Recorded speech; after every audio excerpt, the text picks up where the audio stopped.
रात के लगभग 2 बजे थे। जिला पुस्तकालय की पुरानी इमारत में सिर्फ एक आदमी मौजूद था, अर्जुन मल्होत्रा। कमरे में धूल की गंध भरी हुई थी।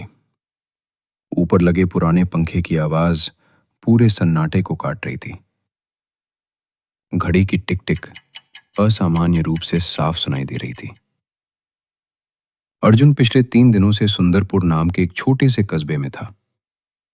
आधिकारिक तौर पर वो यहां एक भ्रष्टाचार की कहानी की जांच करने आया था, लेकिन अब वो उस कहानी को लगभग भूल चुका था, क्योंकि उसे कुछ और मिल गया था।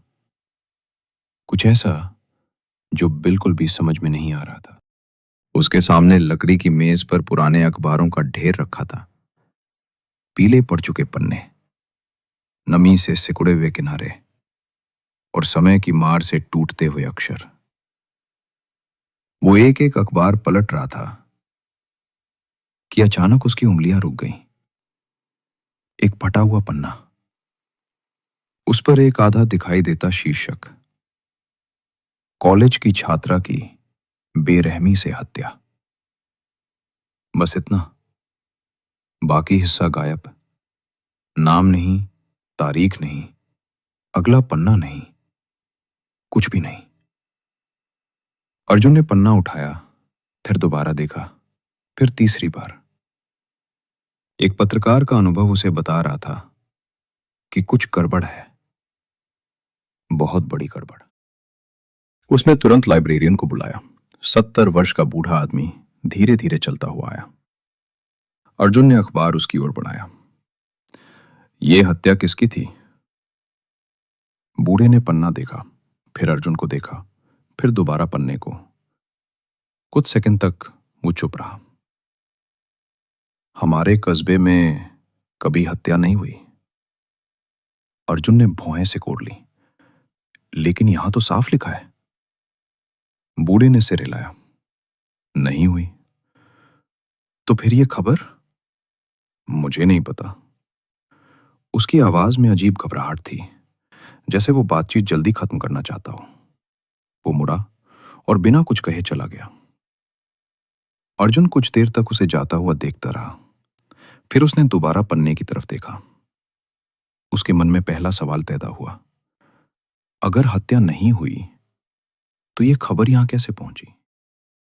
अगले दिन सुबह सुंदरपुर देखने में बिल्कुल सामान्य कस्बा था। छोटी सड़कें, पुरानी दुकानें, चाय के ठेले, स्कूल जाते बच्चे, सब कुछ सामान्य। लेकिन अर्जुन को महसूस हो रहा था कि इस सामान्यता के नीचे कुछ छिपा हुआ है, कुछ ऐसा जिसे कोई छूना नहीं चाहता। वो सीधे नगरपालिका कार्यालय पहुंचा, पुराने रिकॉर्ड विभाग में। कई घंटे खोजने के बाद उसे एक नाम मिला, मीरा शर्मा। उम्र 22 वर्ष, पता सुंदरपुर। बस, और कुछ नहीं। ना मृत्यु प्रमाण पत्र, ना पुलिस रिकॉर्ड, ना परिवार का विवरण, कुछ नहीं। जैसे किसी ने जानबूझकर बाकी सब मिटा दिया हो। अर्जुन ने उस रिकॉर्ड की फोटो खींच ली, सावधानी के लिए। फिर वो बाहर निकल आया। शाम को होटल पहुंचकर उसने अपने फोन में तस्वीर देखनी चाहिए, लेकिन तस्वीर वहां नहीं थी। उसने पूरी गैलरी चेक की, सैकड़ों फोटो मौजूद थी, सिर्फ वही तस्वीर गायब थी। अर्जुन कुछ देर तक स्क्रीन को घूरता रहा। उसे याद था कि उसने फोटो ली थी, बिल्कुल साफ याद था। तो फिर वो गई कहां? उस रात अर्जुन को नींद नहीं आई। करीब 3 बजे उसकी आंख लगी और तभी उसने सपना देखा। एक लड़की भाग रही थी। बारिश हो रही थी। उसके कपड़े भीग चुके थे। वो बार बार पीछे मुड़कर देख रही थी, जैसे कोई उसका पीछा कर रहा हो। फिर अचानक वो रुक गई, मुड़ी और सीधे अर्जुन की तरफ देखने लगी। उसका चेहरा धुंधला था, पहचान में नहीं आ रहा था, लेकिन उसकी आवाज साफ थी, बहुत साफ। उसने सिर्फ एक वाक्य कहा, तुमने भी मेरी मदद नहीं की थी। और अर्जुन की नींद खुल गई। उसका दिल तेजी से धड़क रहा था। कमरे में अंधेरा था, सिर्फ खिड़की से आती हल्की चांदनी। वो बिस्तर पर बैठ गया। उसकी सांसें भारी थी। उसे समझ नहीं आया कि वो सपना इतना वास्तविक क्यों लगा, लेकिन उसे एक बात महसूस हुई, ये सपना नहीं था जिसने उसे डराया। उसे डराया था उस लड़की के शब्दों ने, तुमने भी मेरी मदद नहीं की थी। भी, उस भी का मतलब क्या था? और वो लड़की कौन थी? अगली सुबह अर्जुन ने पूरे कस्बे में मीरा शर्मा के बारे में पूछना शुरू किया। पहले चाय वाले से, फिर किराना दुकानदार से, फिर कॉलेज के चौकीदार से। सबका जवाब एक जैसा था, कौन मीरा? नहीं जानते, पहली बार नाम सुना है।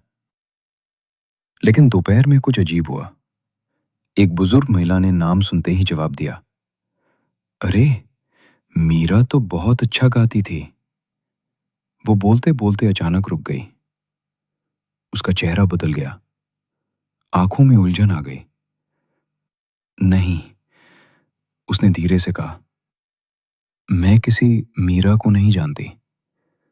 अभी तो आपने कहा नहीं, मैं नहीं जानती। और वो तेजी से वहां से चली गई। अर्जुन वहीं खड़ा रह गया। अब उसे यकीन हो चुका था, सुंदरपुर झूठ बोल रहा था, पूरा कस्बा।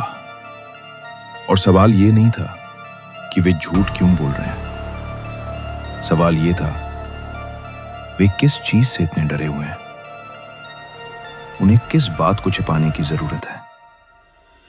और सबसे बड़ा सवाल, मीरा शर्मा आखिर थी कौन?